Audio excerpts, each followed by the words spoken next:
welcome to the Narrowing Path, Walking the Spiritual Walk. My name is Steve Van Einstein. Thank you for joining me today for March 4th Daily Meditation from James Allen. He was a New Thought thinker at the beginning of the 20th century. He was writing between 1900 and 1910, I believe. Fantastic writer. And his meditations so far for his daily reader are just fantastic. Been going on since January 1st, and thank you everyone that's come along with me. It's definitely been a great experience. So I'm looking forward to seeing what the rest of March brings, and let alone the rest of the year. This will be fresh to you and fresh to me, meaning I haven't read the reading before I do on this podcast, so you'll get my genuine response, reaction, observations, and what I relate to about the reading. So it's always a grab bag. You know, you guys have heard me trip over my words. You've heard me process things right on the podcast as to their meaning and understanding. How can I apply them? And there's been a lot of good reminders and a lot of things that resonate. So I hope people have gotten some out of these as well as me. So here we go. This is March 4th of James Allen's Daily Meditations. Every sin may be overcome. A man's life in its totality proceeds from his mind, and his mind is a combination of habits, which he can, by patient effort, modify to any extent, and over which he can gain complete ascendancy and control. Let a man realize this, and he has at once obtained possession of the key, which shall open the door to his complete emancipation. But emancipation from the ills of life, which are the ills of one's mind, is a matter of steady growth from within, and not a sudden acquisition from without.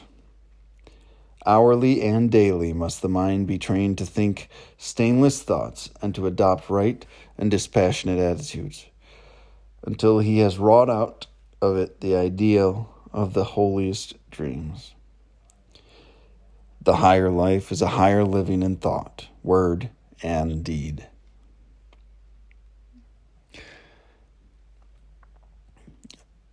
A reading about hope, really. This is a reading about hope. You know, right what it opened up with. Every sin may be overcome. That was one of the most mind-blowing things I came to understand when I started wanting to actually change who I am. And I say change who I am a lot, but it's really changing my behaviors. Because a lot of who I thought I was these sins and illness and these character defects or shortcomings or whatever you want to call them. These bad behaviors I had developed because I was running on fear. And I had defined myself by these negative character defects. And so the reality of it is what I always wanted to do was change my behaviors so I could actually be authentically myself. Who I was. Not a person driven on fear, being selfish and self-centered, hurting those in my pathway, but be somebody who was comfortable in his own skin and confident in living, which was a new thought to me. So every sin may be overcome was a encouraging statement. Is an encouraging statement. When someone told me that I can change my behaviors and change the way I view the world, I was ecstatic.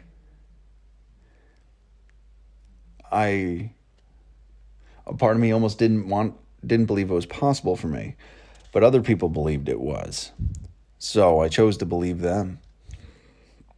So yeah, that first line, every sin may be overcome. That one alone is loaded. It's got tons of just hope riddled in those 5 words.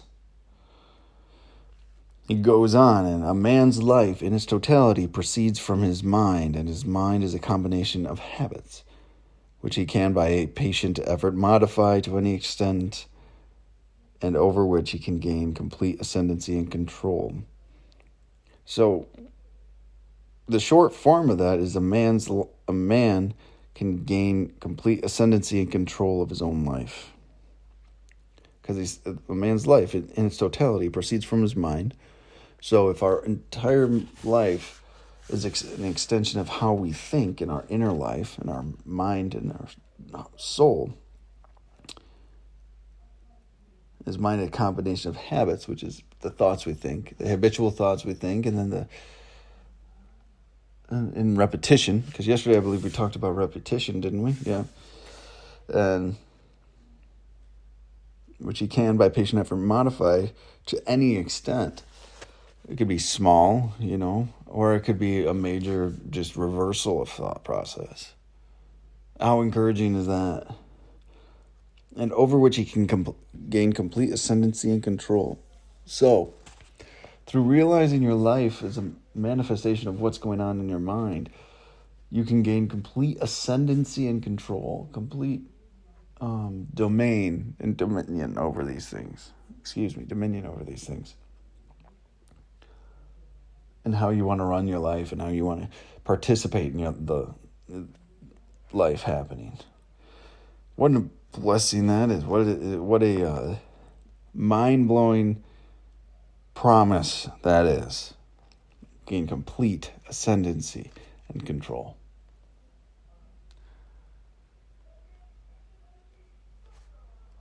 If we can change our thinking and change our perspective, we can get control of our lives. If we change our thinking. What a promise. He goes on up, let a man realize this, and he has once obtained possession of the key, which shall open the door to his complete emancipation. Those things we hold ourselves in bondage to, right? Our own fears primarily, in one way, shape, or form. Our own character defects, our own self-damaging behaviors, self-sabotaging actions, self-hating thoughts. When we realize we can change the way we think, we hold the key to our own freedom. Freedom is ours to have. We are the ones that shackle ourselves, so to say. Those who look for freedom externally are really fighting a losing battle. The chains are in your own mind. I believe that to be true. That's been my overwhelming experience, that a lot of the times my personal limitations that I thought were externally imposed really were things that I had come up with on my own. They were really things that I had believed on false pretense and bad information. When I get down to the truth of things, when I get down to these spiritual truths that we've talked about so much of, and the spiritual principles, spiritual values, when I take all those things and base my decisions, thought processes, and actions on those, like, the whole machine changes. The whole perspective shifts, and life is seen differently for me. And that's so true. I held the key to it, but I never knew. It was so far outside what I was able to actually grasp. But emancipation from the ills of life, which are the ills of one's mind, is a matter of steady growth from within, not a sudden acquisition from without. That's what I was just talking about. Our minds and the emancipation, the freedom he's talking about here from our own chains and our own bondage is really a matter of steady growth within, not a sudden acquisition from without. There's nothing externally to us that can feed this. There's nothing externally to us that can let us grow in this way, that it can give us this freedom. Regardless of how free we can be, the most we can do, the external freedom is only able to, it's like the saying, lead a horse to water. Like, it only can go so far. You have to take those things and incorporate them into your own mind. You have to take those things and incorporate them into your own belief system. and change where freedom originates from. When you're free mentally, it doesn't matter the external circumstances. And that was a powerful understanding. We don't have to be chained to these things we've been chained to for our whole lives. Hourly and daily must the mind be trained to think stainless thoughts and to adopt right and dispassionate attitudes until he has wrought out the ideal of his holiest dreams. There's some instructions right here. Hourly and daily must the mind be trained to think stainless thoughts. So whenever we find ourselves in those negative thought patterns, we're being critical of ourselves or others, lying, or wanting to be dishonest in some way, trying to justify our own behavior and anger, our resentments, our frustrations, our self-pity, our self-hatred. Like, when we find these thoughts creeping in, we've got to change them. Change them. Insert a new thought. And it's like what we were talking about yesterday. By repetition, this will change the mind. By repetition, this will change the perspective. And as we continue to go throughout this, we continue to have to work on that. And we'll find more areas where we need to apply it too. And the more areas we do it, and the more diligent and persistent we are with this practice, the quicker we will change the way we think. And this will not be a quick process. Quicker than you probably believe it could be. But it is not instant by any means. But through diligence, persistence, you'll be able to achieve more than you ever thought.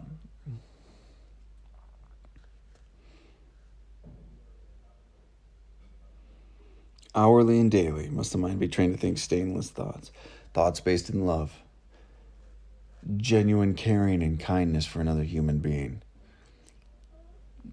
thoughts of service to God, good, society, and others.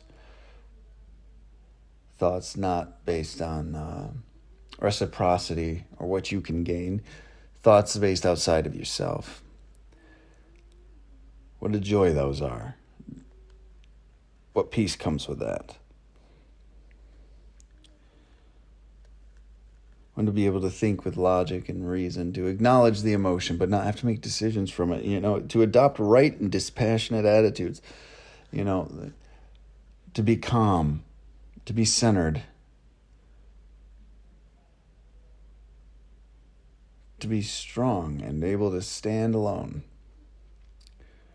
to be grounded.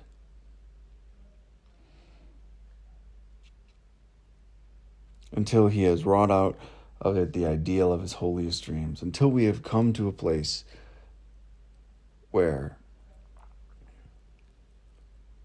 we have achieved our ideal. Also, that implies you have an ideal. That could be your concept of God.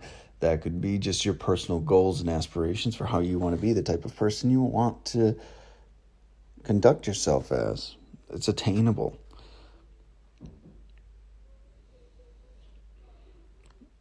Go for it. Walk that spiritual path. Walk that spiritual walk, as I say on here. That narrowing path, as this is named. And achieve this ideal of the holiest dreams. It's possible. It might sound hokey, it might sound crazy, but it's possible. It's through persistence, attention, and diligence. These things are crucial to the attainment of that. And he ends it with, a higher life is a higher living in thought, word, and deed. So it's just not the external actions. It's the words you say, your intention behind them, the thoughts that come preceding it.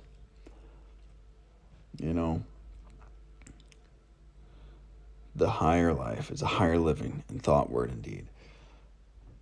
So everything has changed. Everything has grown and adapted and become incorporated into this, right?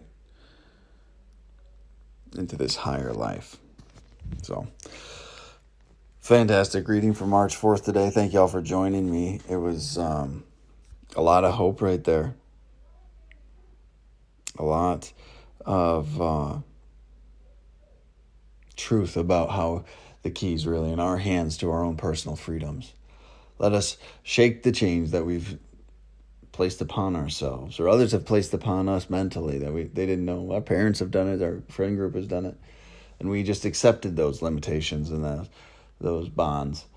Shake those off. Those are not yours to carry anymore. Don't limit yourself. So, thank y'all for joining me again today, though, and I'm looking forward to tomorrow's, which will be March 5th, and we will see where this continues to go. So, until next time, thanks.